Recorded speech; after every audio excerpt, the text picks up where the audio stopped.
Ethan Parker was 17 years old. He lived in a quiet town in Ohio, where nothing much ever changed. The streets were calm, the neighbors knew each other, and life moved slowly. Ethan's life was simple too: school, friends, basketball, and his phone. Especially his phone. There was always something more important on it. Messages, games, videos, everything except the one thing that truly mattered: a loving mother. Ethan lived with his mother, Laura Parker. She was a kind woman who worked at a small grocery store. She wasn't rich, but she made sure Ethan never felt poor. Every morning, she would knock on his door. "Ethan, wake up. You'll be late for school." "5 more minutes," he would mumble. She would smile and say, "You said that 10 minutes ago." That was their routine. Simple, warm, real. The distance begins. As Ethan grew older, things started to change. He got busier, or at least he felt busy. When Laura tried to talk, he often replied without looking up from his phone. "Yeah. Okay. I know." Sometimes she would sit beside him and try to start a conversation. "How was your day?" "Fine." "What did you learn today?" "Nothing much." Short answers.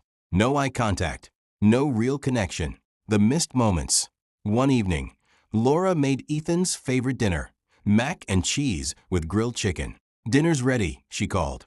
"I'm not hungry," Ethan shouted from his room. "You didn't eat lunch either," she said gently. "I'll eat later." But he never did. Laura sat alone at the table. The food got cold. So did the silence.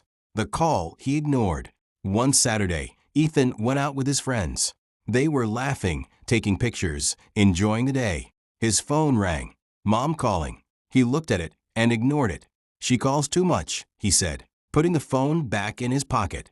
A few minutes later, it rang again. He declined it. Then came a message: "Call me when you're free. Red heart." Ethan didn't reply. The night everything changed. That night, Ethan came home late. The house was dark. "Mom," he called.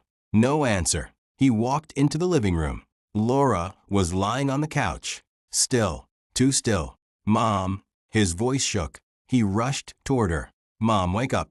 No response. Panic filled his chest. He called 911. Minutes felt like hours. The silence that followed. At the hospital, the doctor spoke gently. "I'm sorry, we did everything we could." Ethan didn't hear anything after that.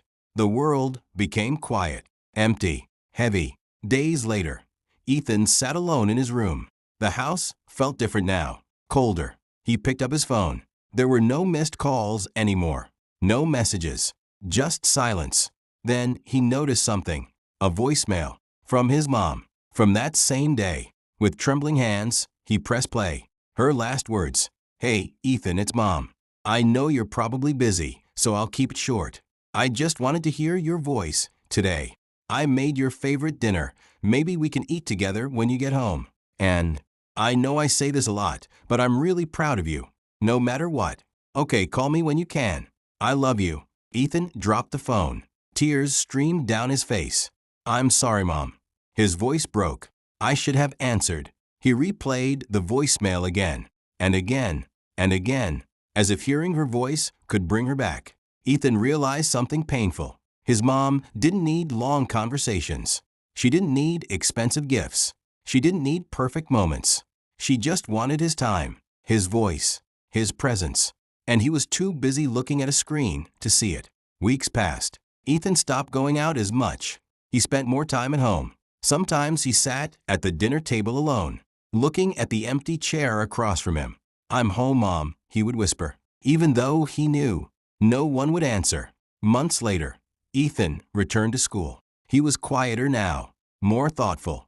One day, a friend said, "Hey, your phone's ringing." Ethan looked at it. Then he picked it up immediately. "Hello." Because now he understood some calls should never be ignored.